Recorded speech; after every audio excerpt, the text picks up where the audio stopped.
Hello everyone, welcome back. I'm Stacy and this is the For Bricks and Giggles YouTube channel. For today's video, I'm going to be going through a few pieces that when I find them in bulk lots, I almost never resell them. And I have a variety of reasons which I'll explain for each one. I've been making this list for years and I've just selected a few, and if it's an interesting enough video to people, I might do a part 2. So let's get started.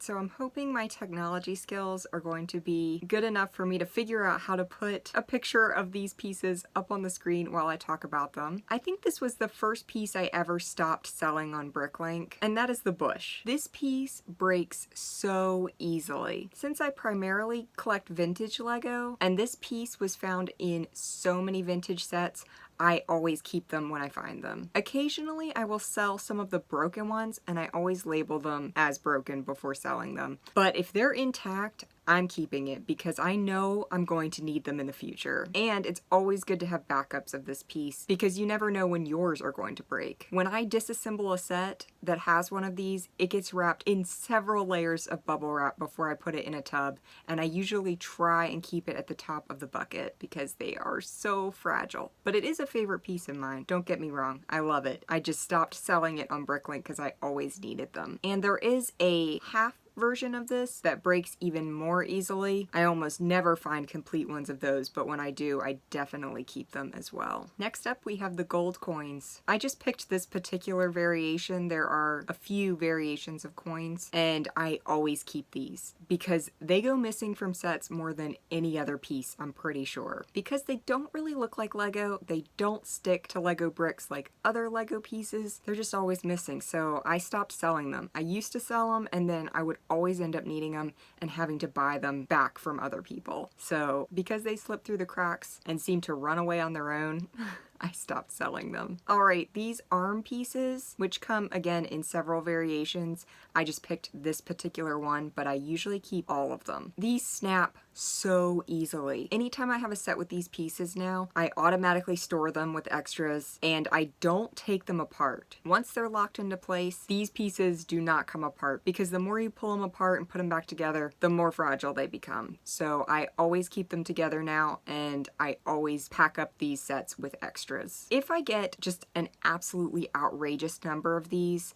in my reserves, then I will sell some of them because they are a little more common, but I do keep pretty much all of them. Alright, the original minifigure standard Grin head. This is the one with the solid stud on top, and because it's so old, when I find these, a lot of times the faces are half gone. They're covered in dings or chew marks or something like that, so I keep an absolutely outrageous number of these. I will occasionally sell them, but only when I know I have a ton of them available because they came in so many sets, and when I buy used sets off of people, I tend to replace these because the ones I get are almost never in good condition. So yeah, I do keep a ton of these, occasionally sell a few. Same for the other variations with the blocked open stud heads or the like hollow recessed heads. Those are a little more common, so I do sell more of those, but I always make sure I have a ton of extras for all of these. Okay, this hose might seem a little random. There are some different lengths for this one, so it kind of applies to all the lengths, but at the very top of the gray nozzle, those are prone to splitting. It might not be something you would notice right off, but I have seen it time and time again that they split right at the top, right behind the hole of the nozzle. So I didn't used to notice that, but I have noticed it on a lot of my vintage sets that these came in, and so I've stopped selling them and I've started keeping them so that I can replace them and have extras. Also, it is a string piece, so the string may fray over time, so it's not a bad idea to have extras for that reason either. Obviously, I'm an adult and I take really good care of my sets, and a lot of these sets come from children who have played with them and loved them, and I totally understand that. But as an adult collector now, I want to try and keep them nice, so I do get extras so that they look more collector quality. Okay, for the palm tree leaf, these again come in 2 different sizes and multiple colors, but they are incredible incredibly prone to snapping. I see people selling sets all the time that have broken palm tree leaves, and I myself have found so many broken ones in bulk lots that I've just started keeping them to have extras on hand. It's because they're made of a softer plastic, kind of like the bush piece as well. So if you get an outrageous number of these, obviously you can sell them, but they are really prone to damage and breaking, so I do keep most of them. Okay, so here we have this roof hinge piece. This applies to a bunch of different pieces, but I just picked this one as an example because it actually has two different problem areas. Obviously those little prongs are really prone to snapping off. I see it all the time.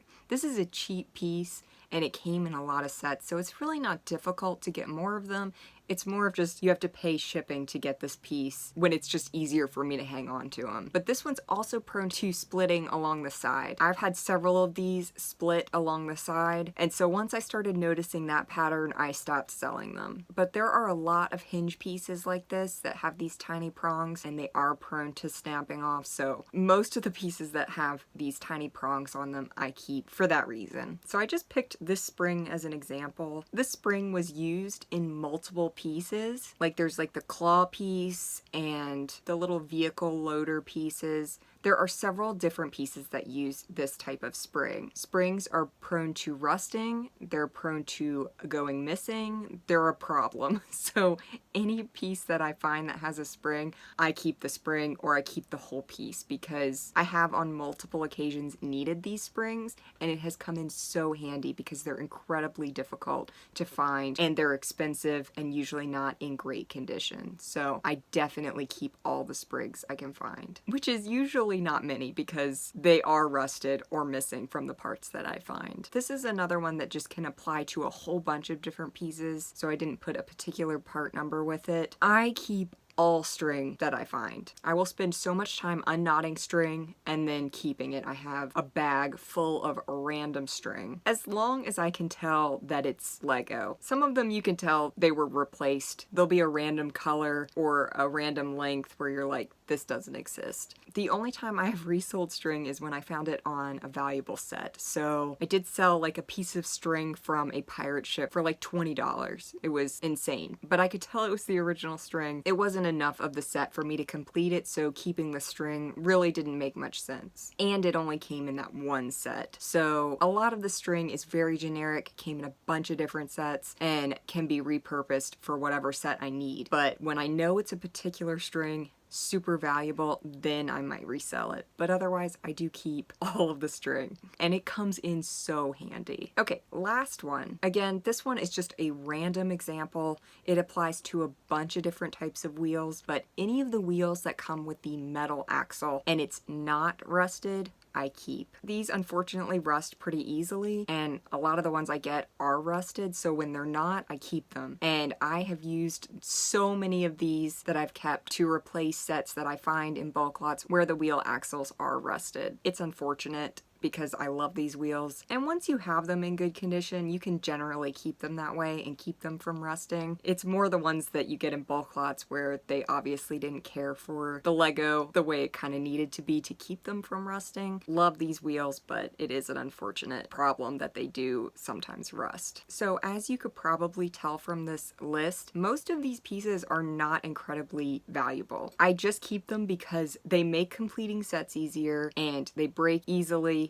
And so instead of having to pay shipping to buy and replace all of these pieces, I just keep them on hand, and I tell you, it has been a lifesaver over and over again. But like I said at the beginning, I do have a pretty extensive list of pieces that I tend to not sell. So if you enjoyed this type of video, let me know, and I may make another one with more examples. Thank you all for watching. If you enjoyed this video, like and subscribe. If you're interested in more content and extra videos, check out the membership program starting at just 99 cents a month. See you next time.